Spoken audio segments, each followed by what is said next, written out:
Have you ever been betrayed by someone you thought was family? When Grandpa passed away last year, the entire family was shattered. He wasn't just the head of our family, he was the glue that held us together. What no one expected, though, was the revelation in his will. He left me a letter, and not just any letter, but one that hinted at a hidden fortune he'd carefully tucked away, a secret meant only for me. I didn't believe it at first. Grandpa always lived modestly, a man who fixed things until they fell apart and grew vegetables in his backyard. But the letter was clear. There was wealth he had never spoken about, and he trusted me, only me, to find it and use it wisely. The moment the family found out about the letter, everything changed. My cousin Caleb, who's always been the golden boy in the family, was furious. He accused me of lying, of somehow tricking Grandpa into leaving this mysterious fortune to me. He started showing up at my house uninvited, asking invasive questions, snooping around. At first, I thought he'd give up. But when I found him going through Grandpa's old toolbox in the garage, my garage, I realized this wasn't just curiosity. Caleb was determined to take what wasn't his. Now, it's not just about the fortune anymore. It's about protecting Grandpa's trust in me and finding the truth before Caleb tears our family apart. The first clue was where the sunflowers bloomed. Grandpa's words echoed in my mind as I stood in his garden, the sun casting long shadows over the rows of wilting plants. The sunflower patch was nearly bare now, their golden heads bowed from neglect since his passing. I knelt in the dirt, running my fingers through the dry soil, searching for. I wasn't sure what. A box. A buried envelope. A key. My hands froze when I felt something solid. Digging deeper, I unearthed an old mason jar sealed tight, the glass fogged with time. Inside was a folded piece of paper. My heart pounded as I opened it, the faint scent of earth and ink filling the air. If you found this, you're on the right path. Follow the stars to the place where the river sings. The message made my stomach churn. I had no idea what it meant, but I didn't have time to puzzle it out. Caleb was already suspicious, and I knew it wouldn't take long before he made his next move. That evening, I locked the note in a drawer and tried to act normal when Caleb came by unannounced. He leaned against my kitchen counter, his polished shoes looking out of place on my worn wooden floors. "So," he said casually, swirling the coffee I begrudgingly offered him. "What's in the letter?" "It's personal," I replied, forcing a tight smile. His eyes narrowed. "Personal, huh?" "You know, Grandpa always said we should share everything as a family. Secrets only cause problems." I shrugged, trying to keep my voice steady. "It's nothing important, Caleb. Just some advice he left me." He didn't believe me. I could see it in the way his jaw clenched and his knuckles whitened around the coffee mug. If it's just advice, why lock it away? I didn't answer. Instead, I crossed my arms and stared at him until he sighed dramatically and set the mug down. "Fine," he said, grabbing his coat. "But don't forget, I was Grandpa's favorite too. If there's something I need to know, you'd better tell me." The moment he left, I felt the weight of his threat. Caleb wasn't going to let this go. The next morning, I packed a bag and drove to the river. It wasn't far, just a short drive outside of town, but it felt like another world entirely. The rushing water cut through the dense forest, its surface shimmering under the sun. I followed the trail along the riverbank, Grandpa's note clutched tightly in my hand. "Follow the stars," I whispered to myself, scanning the area for anything that might resemble constellations. It wasn't until I saw the old bridge, its rusty iron frame speckled with graffiti, that I noticed the faded image of a star painted on one of the beams. My pulse quickened as I climbed down the embankment toward it. Beneath the bridge, hidden in a crevice between the rocks, I found a small, weathered box. Inside was another note, along with a tiny golden locket. The note read, "You're closer than you think. Trust no one, not even those you love. The truth lies where the willow weeps." The locket felt heavy in my hand, its intricate design glinting in the light. I opened it, revealing a tiny photo of Grandpa and Grandma from years ago. It was the kind of sentimental item he'd never part with, which only made this treasure hunt more baffling. What was he leading me to? As I stood there, lost in thought, I heard footsteps crunching on the gravel behind me. My stomach dropped. I spun around to find Caleb standing at the edge of the embankment, his arms crossed. "Funny running into you here," he said, his tone dripping with sarcasm. "What are you doing here, Caleb?" I asked, slipping the locket into my pocket and closing the box. "I could ask you the same thing," he said, descending the slope toward me. "You're not exactly dressed for a hike." My mind raced. How much had he seen? Did he know about the box? The note? "Just needed some fresh air," I lied, stepping away from the bridge. "It's been a stressful week." He smirked, but there was no warmth in it. "Stressful, huh? You know what's stressful?" Watching someone sneak around, keeping secrets that could affect the whole family. I'm not sneaking around, I shot back, my voice sharper than I intended. Oh, come on, he said, taking a step closer. Do you really think Grandpa would leave you of all people something important? He trusted me, not you. His words stung, but I didn't let it show. Maybe he trusted the person who actually spent time with him instead of using him as a photo op, I said coldly. That hit a nerve. Caleb's smug expression twisted into a scowl, and for a moment, I thought he might lash out. Instead, he took a deep breath and forced a tight smile. Enjoy your fresh air, he said, his voice low and menacing. But don't think for a second that I'm letting you keep whatever it is Grandpa left behind. You're not smart enough to figure it out anyway. I waited until he was out of sight before collapsing onto the rocks, my hands trembling. This was worse than I thought. Caleb wasn't just suspicious, he was determined, and I didn't know how far he'd go to get what he wanted. Back at home, I tried to piece everything together. The clues Grandpa left me felt like fragments of a puzzle, and the growing tension with Caleb was making it harder to focus. What did he mean by, "where the willow weeps"? That night, I couldn't sleep. Every noise outside my window made me jump, every shadow felt like a threat. By the time morning came, I decided I couldn't stay here anymore, not with Caleb watching my every move. If I was going to figure out Grandpa's secret, I needed to stay one step ahead of him. I packed my things and left town, heading toward the only place I could think of, the old park where Grandpa used to take me when I was a kid. At the center of it was a massive willow tree, its branches draping down like a curtain. It was one of Grandpa's favorite spots, and I hoped it held the answers I needed. As I approached the tree, I couldn't shake the feeling that I was being followed. I kept glancing over my shoulder, but the path was empty. Still, my instincts screamed that Caleb wasn't far behind. Beneath the willow's sweeping branches, I found another hidden compartment in the trunk, a small hollow sealed with a wooden panel. Inside was yet another note, this one longer and more cryptic. If you've come this far, you're stronger than I ever imagined.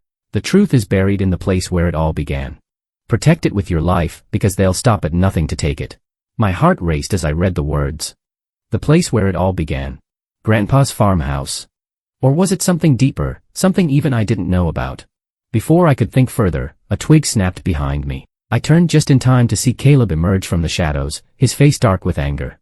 "You're not going anywhere," he said. His voice was low and cold, like a predator closing in on its prey. I took a step back, the note clutched tightly in my trembling hands. The towering willow cast long shadows around us, its branches swaying gently in the breeze, a stark contrast to the storm brewing between us. "Caleb, you don't understand," I said, trying to steady my voice. "This isn't about you or the family. Grandpa trusted me." "Trusted you," he barked out a laugh, but there was no humor in it. "Grandpa didn't trust anyone. If he left you clues, it's only because he knew you'd be naive enough to do all the dirty work for him." The words hit like a slap. Caleb wasn't just here out of curiosity or greed, he was here to take whatever Grandpa had left behind, no matter the cost. "Move," he demanded, stepping closer. His tone was sharp and commanding, as if I were nothing more than an obstacle in his path. I shook my head, my back pressing against the rough bark of the willow. "No. I'm not letting you take this from me." His eyes darkened, and for the first time, I saw a flicker of desperation behind his bravado. "You think you can stop me," he sneered. "You don't even know what you're looking for. I've spent years cleaning up this family's messes while you sat here playing the loyal grandkid. Do you think Grandpa's so-called fortune belongs to you?" I didn't respond. My mind raced, trying to calculate my next move. Caleb was bigger, stronger, and angrier. And unlike me, he didn't have the same reverence for Grandpa's wishes. He lunged for the note, and I barely had time to react. I twisted away, but his hand caught my arm, gripping it tightly. "Give it to me," he shouted, his voice echoing through the stillness of the park. "No." I shouted back, shoving him away with all my strength. To my surprise, he stumbled, his polished shoes slipping on the uneven ground. For a brief moment, I thought I'd gained the upper hand. But Caleb wasn't done. He regained his balance and advanced again, this time with more force. "You don't understand what's at stake," he growled, his face inches from mine. "Grandpa's fortune isn't just money, it's power. And if you don't hand it over, you'll regret it." His words froze me in place. Power? What was he talking about? Grandpa had always been a humble man, never interested in wealth or influence. What kind of fortune could possibly justify Caleb's obsession? The hesitation was enough for Caleb to strike. He yanked the note from my hand, ripping it in the process. I stumbled backward, my heart pounding as he unfolded the crumpled paper and scanned its contents. The place where it all began, he read aloud, his lips curling into a sinister smile. The farmhouse. Caleb, wait. I pleaded, but he was already moving, shoving the note into his pocket and heading toward his car. I couldn't let him get there first. Whatever Grandpa had hidden, it wasn't meant for Caleb. I sprinted after him, adrenaline surging through my veins. You don't know what you're doing. I shouted, but he ignored me. By the time I reached my car, Caleb's taillights were already disappearing down the road. Panic clawed at my chest as I fumbled with my keys, tears blurring my vision. I had to stop him. The drive to the farmhouse felt like an eternity. My hands gripped the steering wheel so tightly they ached, and my mind raced with worst-case scenarios. If Caleb found the treasure first, what would he do with it? What would it do to the family? When I finally arrived, the farmhouse loomed in the distance, its silhouette stark against the fading light of dusk. Caleb's car was already parked haphazardly near the front porch, the driver's side door flung open. I ran inside, the old wooden floorboards creaking beneath my frantic steps. Caleb! I shouted, my voice echoing through the empty house. The sound of shuffling came from the basement. My stomach twisted as I descended the narrow staircase, the air growing colder with each step. There he was, kneeling on the dusty floor, a crowbar in his hands. He'd pried open a loose wooden plank, revealing a small, metal box hidden beneath. His face was lit with a mix of triumph and greed. Don't touch it! I yelled, my voice breaking. He didn't listen. He opened the box, his hands shaking as he pulled out its contents, an old journal, a stack of faded photographs, and a sealed envelope. Caleb's face contorted in confusion. What the hell is this? He muttered, flipping through the items. I stepped closer, my breath shallow. It's not about money, Caleb. It never was. He looked up at me, his expression wild. Then what is it? Why would he go to all this trouble? I knelt beside him, my eyes fixed on the journal. The cover was worn, and the leather cracked with age. I opened it, my hands trembling as I read the first page. It was a confession. Grandpa had uncovered a dark secret about our family years ago, something that explained the tension, the distrust, and the carefully guarded silences. He'd hidden the truth, not out of fear, but to protect us. This. I whispered, my voice thick with emotion. This is what he wanted to keep safe. Caleb's shoulders slumped, the fight draining out of him. For the first time, he looked lost, like a man who had been chasing a mirage. Why didn't he just tell us? He asked, his voice barely audible. Because he knew it would destroy us, I said, closing the journal. We sat there in the dim light of the basement, the weight of Grandpa's secret pressing down on us both. The treasure wasn't gold or jewels, it was the truth. And now, we had to decide what to do with it. The journal sat between Caleb and me, a heavy reminder of the secrets we'd uncovered. The air in the basement was thick with the weight of Grandpa's confession, and for a long time, neither of us spoke. Caleb was still staring at the pages, his eyes lost in the words that had shattered everything he thought he knew about our family. I wanted to say something, anything, to ease the tension, but there were no words for this. What could I say to him now, after everything? Finally, Caleb let out a breath and closed the journal, his hands trembling. I didn't know, he whispered, his voice cracked with a mix of anger and regret. I thought I was doing this for the family, for us, but I didn't know. I know, I said quietly. None of us did. Grandpa kept this secret for a reason. He wanted us to live with the truth, but he didn't want it to destroy us in the process.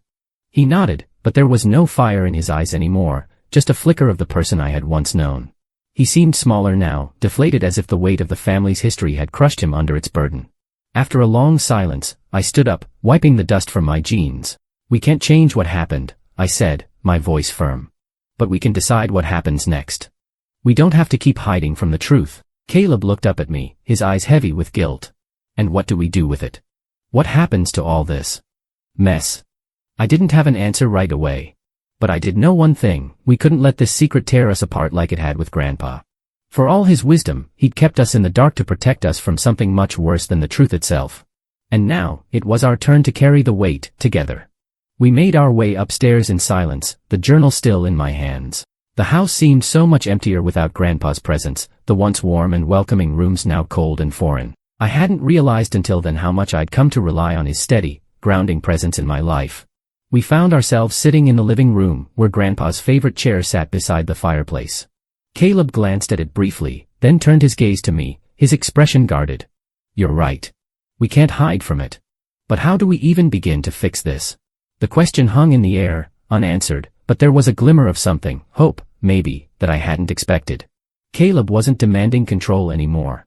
For the first time, it felt like he was listening. "I think the first step is talking," I said, my voice more confident now. "We've been keeping things buried for so long, and look where it's gotten us. But if we're going to move forward, we have to come together and face the truth as a family. We can't just let this continue to destroy us." Caleb didn't respond right away, but his eyes softened, and for a moment, I could almost see the old Caleb, the one who didn't need to manipulate people to feel in control. The next few days were a blur of phone calls and family meetings. Caleb and I both knew that the rest of the family needed to hear the truth, and we knew it wasn't going to be easy. Some of them were too proud to admit they'd been wrong, and others were too afraid of the fallout to face what Grandpa had left behind. The hardest part was telling Mom. She hadn't been as close to Grandpa in recent years, but she'd always assumed she knew him better than anyone else. When I told her about the journal, about the dark secret Grandpa had kept from the rest of us, her face twisted in disbelief. "This isn't possible," she said, her voice shaking. "Your grandfather was always honest. He wouldn't keep something like this hidden from us. You must be mistaken." But the more I spoke, the more her defenses crumbled. Slowly, painfully, she began to see that I wasn't lying, that Grandpa had chosen to protect us from a truth too heavy to bear. When the family gathered in the living room, the tension was palpable. No one knew quite what to say, but the weight of the journal, and the words it contained, hung over us all. It wasn't easy. Some of my uncles and aunts didn't want to accept what Grandpa had done. But eventually, they came around. The truth was undeniable, and while it hurt, there was something almost cathartic in finally confronting it. The hardest part of all was realizing how much we'd let our family break apart over the years. Grandpa had kept us together, but now it was up to us to rebuild the bonds we'd let slip. Caleb, especially, seemed to struggle with the idea of letting go of his need to control everything. But as the days went by, I could see him softening. It wasn't easy to let go of the bitterness that had festered between us. But by the end of the week, after many difficult conversations, we reached a quiet, unspoken understanding. We weren't going to let Grandpa's legacy be defined by secrets and lies. We would honor his memory by being better, by being a family again. As I stood by the farmhouse's front porch, looking out at the land Grandpa had loved so much, I felt a sense of peace settle over me. The truth had come out, and while it had shaken everything I knew, it also brought us closer. The secret had been revealed, but it wasn't a curse, it was a chance for redemption. Caleb came up beside me, his hands shoved in his pockets, a tentative smile on his face. "You were right," he said quietly. "We didn't need a fortune. We just needed the truth." I nodded, the weight of everything finally beginning to lift. "Yeah," I said. "And for the first time, I think we're finally ready to move forward." We stood there together in silence, watching the sun dip below the horizon, knowing that, despite everything, we had found a way to heal, and that, in the end, was worth more than anything Grandpa could have hidden away. As the weeks passed, I found myself reflecting on everything that had happened, the chaos, the betrayals, and the ultimate revelation that had shifted everything I thought I knew. Caleb and I had started to rebuild what had been broken, piece by piece. It wasn't easy, and there were moments when old wounds reopened, but there was something new, too: trust. It was something neither of us had truly understood until we had to confront the past together. Mom had changed, too. She began to reach out more, reconnecting with family members she'd long lost touch with. It wasn't just about the secrets anymore, it was about finding our way back to each other, and for the first time in a long time, I felt a sense of peace settling over our family. Caleb and I had both learned the hard way that what truly mattered wasn't the things we fought for, but the relationships we had. The fortune Grandpa left behind wasn't a chest full of riches, it was the opportunity to change, to be better, to build something stronger than the greed and resentment that had once defined us. I thought about Grandpa often in the days that followed. His wisdom, the way he'd always kept his family close, even when he was carrying burdens of his own. In the end, he had given us everything we needed, but we didn't see it until it was too late. I stood by the window one evening, watching the sun sink beneath the horizon, just as I had when Caleb and I first came together in the farmhouse. There was a calm that had settled over me, a sense that, no matter how broken things had been, they were beginning to heal. In the end, Grandpa's secret had done its work. It had torn us apart, yes, but it had also brought us back together. We had learned the greatest lesson of all: the truth, no matter how painful, was what had set us free. As I looked out at the world beyond, I knew that we were ready to face whatever came next, because sometimes, the hardest truth to face is the one that teaches you the most. And in the quiet of that moment, I whispered to myself, the truth always finds its way to the surface, no matter how deep we bury it.